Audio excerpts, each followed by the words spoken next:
So this is a proof set that my dad had bought when I was born. And this is a really good visual on why you should store coins properly. Oh shit. Yeah. Oh yeah, look at that. So he got that straight from the mint, and it essentially just went into his stack. So at some point, something probably got put on top of it, and you know, the last people to touch it was the mint, and so it's really kind of cool, I think, just to see that the penny is just kind of destroyed. So, and I know you like mentioned a couple times about like these aren't hermetically sealed; they're just stamped. Well, this especially. I mean, PCGS does a better job than this of sealing them. Yeah. This is just some cheap plastic, but yeah, look at that. Just total corrosion right there. Seems like the penny's the only one that got it though. Yeah, it's strange. Okay, what else you got? So, okay, 2 cent, just because it's cool. I know you haven't like done a whole lot on some of those, but you've been talking recently. This one's a really good shape. I like it when they'll designate where it comes from. I forget what I have a couple like that. It's cool. You got the 2 cent pieces. Real odd duck amongst collectors. I personally like it, but a lot of people don't. I think they're cool. It's money we don't use anymore. I like everything that failed as a coin. I like the 3 cent piece. I really like the trade dollar. Yeah, the one is in good shape. The plastic it's in concerns me though. Yeah. I mean, this is how I got it the other day, so I have. Well, I guess you're not gonna get it. Well, I don't know how to grade these, but I do see where. Beyond that, yeah, there's some dings in it. Yeah, best case you got AU53, I think. So we see the middle I, I'm thinking it's like a Mercury dime. The middle Roman numeral and the right Roman numeral, we see some surface wear, like kind of in the middle. So that would prevent it from being uncirculated. This kind of looks like, you know, like in pirate movies where they look through like the scope? Yeah. It's kind of what's going on here. It's kind of cool. I'm looking at this side. So we see some light dings in the cheek, beneath the ear, along the neck. Overall, the detail's pretty good. There's some wear in the hair. Yeah, this has been cleaned. If your breath stays on, it's been cleaned. Damn. I had some suspicions because of just some scratches that it looked like it had. That's one of like 5 times I've done that. Too. I almost never do that. Yeah. It's like a weird trick, but it works. It's still a really, really pretty coin. I think those coins are really cool. I like it. I like the silver piece more though. So, this is just what the doctor ordered. I bought one too. Did you? Yeah, from Haiti. The evil doc. How many of these did you get? I don't know, there's a stack of them. So. They look uncirculated. Yeah, they're really good. Okay, are they all the same? Yeah, same note, different cereals. Do you want to keep any? I kept one. I'll just buy all of them. Okay. Because that's probably better than what I can find on eBay, and I can for sure sell these. So there's 9 of them here. Okay. So 81 bucks. Cool. Last thing I have just to like look at because it's cool. Oh, I noticed you were wearing that. Yeah. So that was my grandfather's. He bought it essentially because he wanted to be a player, and my grandma saw it, thought, "Oh my God, this guy's rich," and then found out he was a poor ass farmer. So the ring did its job. Ring did its job, cool. And they were married for decades until they both passed. But ruby? Yeah, it's a ruby. No idea what it'd be worth. I'm bad at just a few $100s, unfortunately. I took it to a GIA to ask because I was like, I don't know if this is something where I need to be worried about insurance. Yeah, because like this pink hue is like kind of dull, and I see that with lab stones. Yeah, and I think you can like heat treat them to try to change that too, and I don't think that one was. But. Vintage player's ring. Well, cool. I appreciate you bringing me all that stuff. Yeah. Are you a big collector?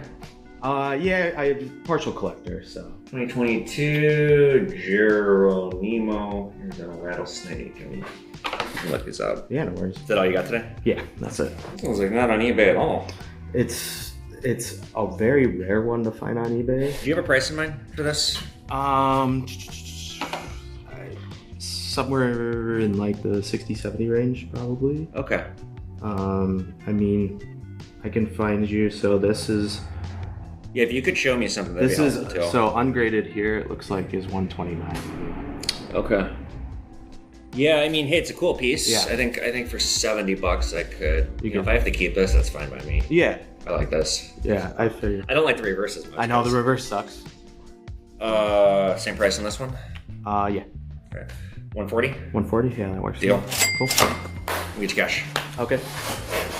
I actually didn't think he was gonna do that. I can't believe I got these for as cheap as I did. I thought he was gonna say he wanted $300 on each of them. Because I have seen, well, 2 ouncer, that Napoleon piece that I was talking about that was a $400 coin. It was an MS-70 antiquated, so. These are really cool pieces, and he showed me, like, there's none of these for sale. I didn't even see any in the sold section on eBay, so that tells me that this is a really low vintage, very rare. And an ungraded one he did show me was 129, meaning in an MS-70, I can probably get 200, I would think, on each of these. I'm gonna stick these up on my Discord. I think I'm just gonna stick these on my Discord as a Discord special. I'm gonna say 179 each, shipped, and we'll see if I can sell these and have some pure profit. Honestly, I'd almost like to keep these. These are really cool. Here is the reverse of each one. I fucking hate snakes, you guys. I hate snakes so much. Snakes. Why did it have to be snakes? We got a little something in the mail coming in here from Danny. Oh, Danny. Old Danny writes, "Hi Evan, I'm a big fan of your videos. I thought I'd send you some Lebanese currency you might find interesting. The largest denomination..." I'll stop. There's nothing to indicate whatsoever that Danny sounds like that. I just thought it was a bit funny. Oh, it's the end of the day. When it gets to the end, I get a little crazy. Continuing on. The largest denomination is 100,000 lira. In 2019, that note was worth... Oh, wow. In 2019, that note was worth $66 and is now only worth $2.85. That is still their highest denomination note, and all transactions there are done in cash. The USD to lira conversion is done in black markets as their government still enforces the old conversion rate. Holy shit, I didn't know that. People with bank accounts in the US are also forced to withdraw money in liras under the old conversion rate. Huh. Which one are they talking about? This one. Wow, interesting. It was worth 66 and now it's worth 285. Well, I appreciate it, Danny. I'm definitely gonna make a TikTok about this, and that is fascinating. What was the joke I said on TikTok this morning? All my sexual encounters are a magic trick. Now you see somebody who's HIV negative, and now you don't. Ta-da! See, AIDS is funny. It is. AIDS is not funny. Believe me, I have tried. Okay, let's take a look. Fitting. Okay, so here we have a 5 grammer of gold set in 925. And we just hit run. And that's good. Just put this on here. I'll just knock 5 grams off. So this one here is 300, this piece. Most of that is the gold value here, because this is just sterling silver. I mainly buy to melt stuff down. What I would probably end up doing with this piece is I'd probably just pop it out and sell it and then melt the chain down. You the expert. I'm just trying to make my ends meet. Yeah, that's what I'm here for. If it was gold, I'd probably keep the whole thing, but it's a little weird to have gold set in sterling. This is a costume. Okay, what about that? So is this one. I'm looking at this, I can't figure out what TK316 stands for. Tusk Stainless Steel. So it's a stainless steel ring. Okay. For everything you got here, I could give you $330. $350. I don't know if it... Fine. I'll give you $350 because I like you. Let's kind of look at all this stuff here. So this gold bar here, I will probably be able to get 320 bucks on it. Just the bar here. The necklace and this stuff, I mean, each of these rings on eBay, I'll be able to get 20 bucks on. I'll be able to probably get 20, 30 on this, 20, 30 on this. So like, in all, this is costume. Probably make about 100 bucks on this deal. This was a pretty good deal. Yeah, there's no way I'm gonna be able to sell this as one item. It doesn't make any sense to have gold with silver, like real gold with silver, when this bar is worth 320 and the necklace is worth 10 bucks. I'm just gonna pop this out and sell it. Just like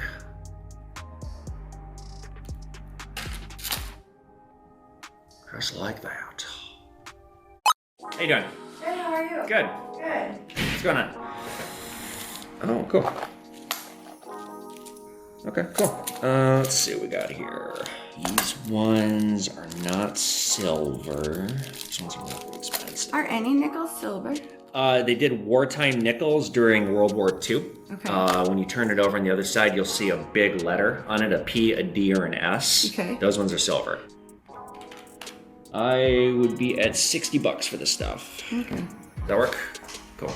Gosh, that was quick and easy. I'll make 20 bucks on that deal. Just got some junk silver, no really valuable coins. This 2-cent piece, this is probably worth about 15 bucks. And then I got a little 3-cent piece. This is probably worth about 10. So 25 here. Probably got all my money back right here. So this and these are gonna be the profit. Certainly not much money here. Like I said, about 20 bucks. Okay, I'll take it. Dogs gotta eat. This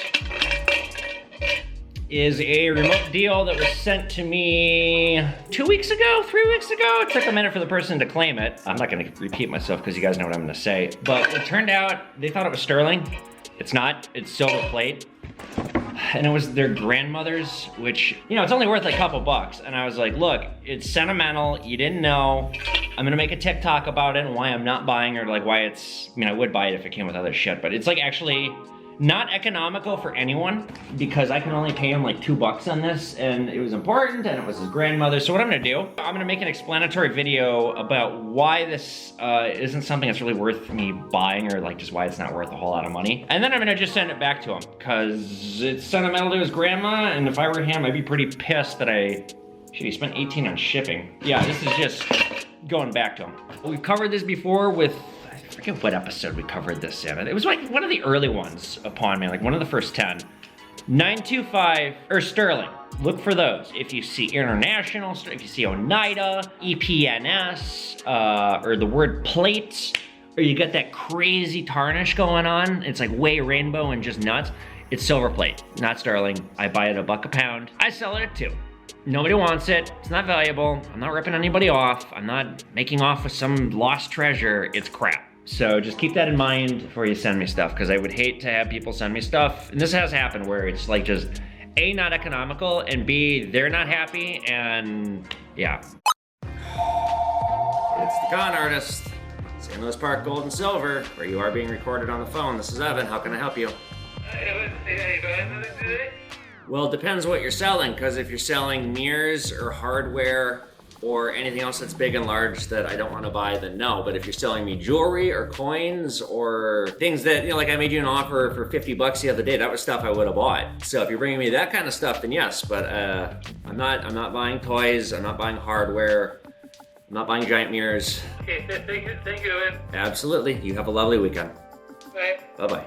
What's going on, you guys? We're Between the Pawn. I'm Evan, and this is my gold and silver business. I want to start this off by issuing thank you to 2 people. First off, I want to thank Spectacular, the YouTuber. He had me on his channel for an interview, and boy, I picked up a lot of subscribers from that. So I'm really grateful for him having me. He's a really nice guy. I had like no idea what to expect, and I really enjoyed my conversation and time with him. If you guys don't follow Spectacular, if you're not subscribed to him, I feel like most of you know who he is, but go check him out and check out the interview that we did together. And for all of you new people coming from his channel, welcome.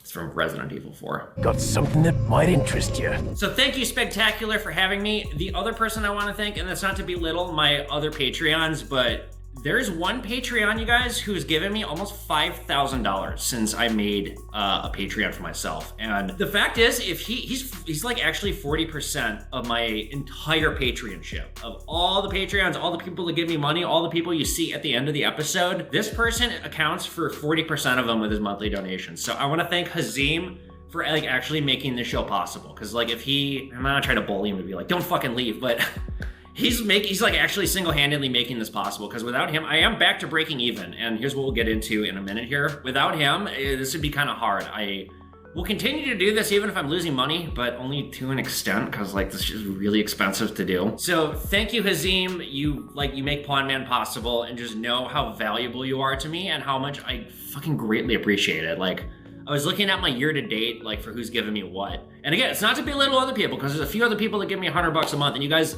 thank you. But damn, Hazim, god damn. And so with that, we're gonna talk about a couple things, a couple of announcements. Number one, you guys might have noticed that I'm doing sponsorship now. I have to, because I need, like, this needs to turn around here, and I've lost some Patreons recently. I'm not sure why. It's funny, I was listening to Lions Led by Donkeys today, and the host was talking about like losing Patreon sponsors, and like he gives you an exit interview, and he's like, just don't read them. it won't make you feel any better. So I did lose some Patreons. Like, I'm not terribly sure why. I was getting 800 a month. I'm down to like 550. And this show cost me, I mean, my editor's like 200 a video, and this time, effort, energy. I'm like not making very much money on this. Now, again, I know I'm going to, and I know that like it's kind of the glue that keeps all this together is social media. And I think YouTube here is my golden goose. But for right now, like, it'd be really nice to be making money on this and not losing money, especially with the amount of time, effort, and energy I put into doing YouTube. So that's why I'm doing sponsorships. And here's what we're doing right now for sponsorships. A basic plug, 25 bucks. If you want to buy my monologue, I'll wear your shirt. The whole monologue I'll do, you're the sponsor of that, 125. If you want to buy an episode out, you're the only sponsor, 225. And I'm going to be capping the amount of sponsors I have per episode because I advertised it for sale for episode 50 and it got a little hectic. I don't want to destroy the integrity of what I'm making here, but I mean, like I said, it's a money game because this is costing me money and I need to turn that around. As far as sponsorship goes, again, I'm selling shout outs, basic shout outs, 15 bucks. I'll do that on Instagram. I'll do a TikTok video for 25 bucks. You can be the sponsor of that. This video is brought to you by. I'll even let you pick what I make a TikTok about. To an extent. So if you want to be a sponsor, please let me know. I don't care what it is I'm sponsoring. Well, like I'm not gonna do hate groups or anything crazy like that, but you know, if you have an OnlyFans and you want me to wear a shirt with your OnlyFans on it, fine by me. So let me know if you want to become a Pawn Man sponsor, and as my channel, as my internet presence gets bigger, these prices are gonna go up. So what you're seeing right now is where I'm starting, and if it's really effective, if my audience continues to grow, it'll get more expensive. / if inflation continues to run away. Next thing I want to talk about, I've seen a lot of really nice comments like this, particularly this week because I picked up so many new subscribers. And it's cool to see like how far I've come because I don't sit and watch my own videos, but I did go back because a couple people were like, God, I can't believe how much the quality has improved since episode 1. And I went back and like I was checking out some of my older videos, like, oh, my teeth look better for one. But just the overall quality of this is really improving. And I just love seeing how this is growing, this community that I'm building, how it's shaping and coming together. It's a really rewarding and fun experience. So thank you to all my new people who are watching and subscribing, and just thanks for all the nice words, you guys. I really appreciate it. A couple more quick things. Let's talk about the con artist for a minute. So I got this comment. And my God, I thought about this for days, and I believe it. Number one, I want to congratulate you on your sobriety, but thank you for that insight, and that totally makes sense. I now see what's going on. And what's funny is after I got that comment, I got a couple other comments calling him a crack user. I don't know if it's true, but I mean, something doesn't add up about the guy. I have called him a con artist for a reason. It is because I don't believe his story. I don't believe his charity case. I think he is trying to manipulate me to get money out of me. And I guess the money's going someplace I didn't realize. I thought he was just putting it in his pocket. But maybe he is putting it toward crack. I don't know. Maybe how that doesn't scan is he seems to have more money than he lets on, because he's got a vehicle that isn't cheap and it's always full of stuff. It's clean. I think it's his. I have his name and his ID. I haven't run him through like a criminal database to see if he's been arrested for like drug charges or anything, but something about him doesn't add up. That's why I call him the con artist, because like I said, he's emotionally manipulating me to get money, but it turns out he's not being smart with the money. He's probably spending it on crack. So who knew? Also with that, you guys, I hired an artist this week. We're gonna have Pawn Man versus Con Man merch is coming. The first thing that's gonna be coming out, it'll be shirts. Maybe I'll expand into other apparel too with this one design, but it's gonna be boxing themed, and it's gonna be Con Man v Pawn Man, and that's kind of as far as I've gotten. I was talking with the artist, and she was like, so what do you want me to do for his face? And I was like, well, he looks like Herbert from Family Guy. He actually does. You need to come on down to the cellar. I got a whole freezer full of popsicles. And she was like, well, that's a trademark character. I can't use that. Okay, well, I guess I'll just take a picture of him and you make an artist rendition of his face that's not quite his face. Because like, I actually don't feel right about putting his actual face on merchandise, because that's like a bridge too far for me. But everything up into it, I can make a caricature out of him. So Pawn Man vs. Con Man merch is coming. I don't have a timeline when. It'll be soon, believe me, you'll see me wearing it here when it's available. In the meantime though, you guys go get my other merch. This design, and yeah, I got the one with the gun too. These two designs are available in my merch store. In fact, they're linked up here on YouTube. Just, you guys can get my merch right below. Next thing I'm gonna talk about are the metal prices. What's going on? Because I've had a lot of people being like, what the fuck?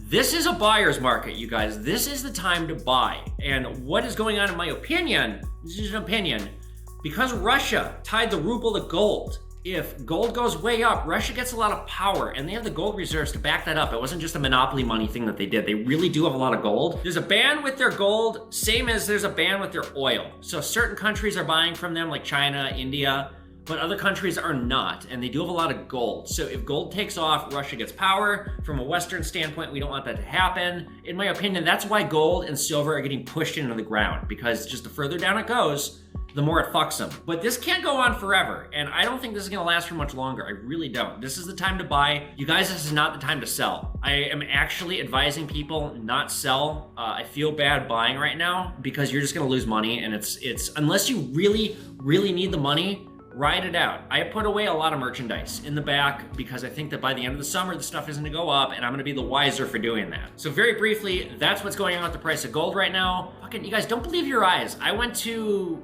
the supermarket the other day. I bought some absinthe, because absinthe is great. And then I went and I bought some sugar, because you mix sugar with absinthe, or like, you know, you pour it over like a sugar cube. A little box of sugar cubes, it's $5. And I'm looking at this like, $5 fucking. I remember this was like $1.99. I remember it was 99 cents. $5? The cost of consumer goods are rising so fast, and yet silver's going down. Gold and silver are hedges against inflation. You have inflation going like this, and gold and silver going like this. There's some massive monkey business going on. I do not believe the spot price for a second. Another reason why I don't believe it is if you look at the big box stores, APMEX, JM Bullion, they're not dropping their premiums by very much. So right now is the time to buy. If you guys want to buy from me, let me know. I ship everything insured. You get a picture of the package. I usually ship same day. There's no hidden fees with me. I take Venmo, Cash App, Zelle, PayPal. I can do credit card. There's a fee. If I do credit cards, it's 3.65%, and that's thanks to the good people at Square. Square! Spelling pirate with an S. And last announcement, by the time you guys are watching this, it'll have already happened. I did a meet and greet on July 13th, and I haven't filmed it yet. I'm sure it went well or nobody showed up, but I will be in Portland next week. I'm going on a vacation because I really, really, really need it. I'm gonna be doing a joint video with local coin company. I'm gonna be at his store doing a meet and greet. There's gonna be a special YouTube video coming out. I don't know when exactly it's gonna come out yet, but it'll be out soon. All right, so with that, you guys, let's get into the questions. Also, if you guys don't follow local coin company, shout out to Ian Rushcamp. He's a great dude. We've done a ton of business together. Go follow him. He's actually sponsoring the next episode of Pawn Man. We're covering Matchbox cars. So I thought I'd give him a little shout out here. A little extra bang for his buck. Check him out. You guys want to hear something else funny really quick? It was episode 50 of Pawn Man, like the last one I put out. Didn't even occur to me that that was a milestone. This was like, I put it out, people were like, congrats on episode 50. Oh yeah, I suppose that is a milestone. There's not a lot of achievements when your name is Evan Kale, so when you get them, you just kinda don't see them.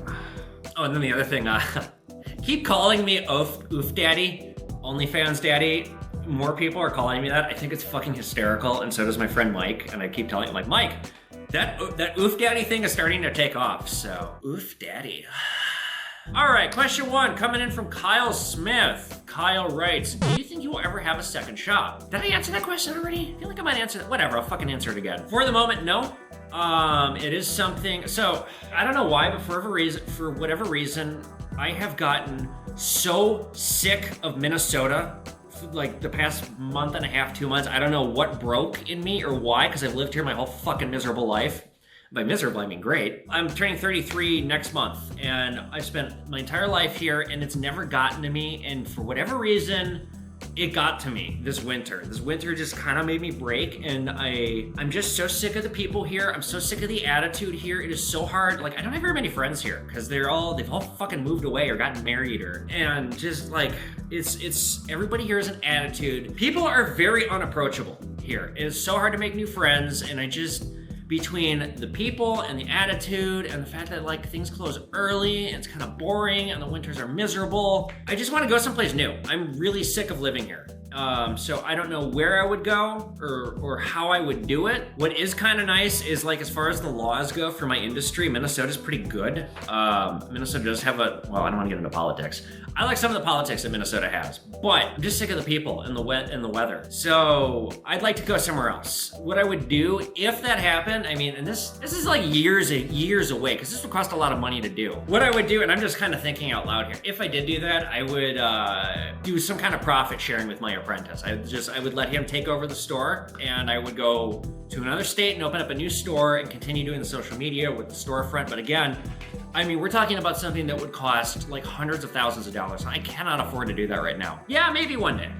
Boy, that was a long-winded answer of saying maybe one day. Question 2 coming in from Bear Down. Do you alert other shops around you when someone tries to rip you off so they can watch out for them? Yeah, so all of us dealers here in Minnesota, or at least in the Twin Cities, we have a Facebook group. We talk to each other. I guess there's a Pawn Man page. Oh, side note, you guys, I'm on Facebook apparently. I didn't even realize it. My assistant set it up, and I've been getting a lot of views on Facebook. There's like 1,200 people like my page. I had no idea. Yeah, anyway, so we have a Facebook group, and I do look at that, and like when we have like camera footage of someone doing something or someone sketchy or something else, we upload it to that. We all text each other. I think the last video I put out, I was telling you guys about there's like a bait and switch game going on. I had a photo from camera footage from another store, and I printed it out, and now I have it here. That guy still hasn't come in, and I'm really hoping he does, because I'd love to catch him on camera being like, "You're a thief, get out, and I'm gonna put you on the internet too, because fuck you." So no, we all talk to each other. It's like actually a really bad idea to try and scam a shop around the Twin Cities, because we all know about it within 20 minutes of it happening, and we're all looking for it. I will say the dealer community here is pretty nice. There's only one dealer that is not working with me, and take 2 guesses who that is. Okay, question 3 coming in from Tiny Rick.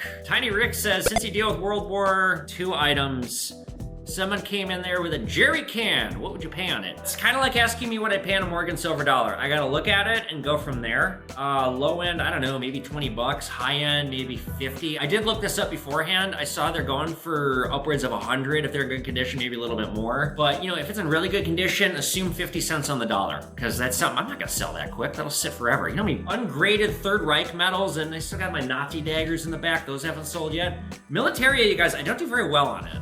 It's not because I buy bad shit, it's just, it's not a quick seller. Who wants a jerry can? There's a small window of people that say, me! So it's all about condition. I'd have to see it, but I don't know, 20 to 50 bucks probably. Okay, last question coming in from Swen Bruder. Swen says, what's wrong with Fanta? Coca-Cola refused to sell to Germany.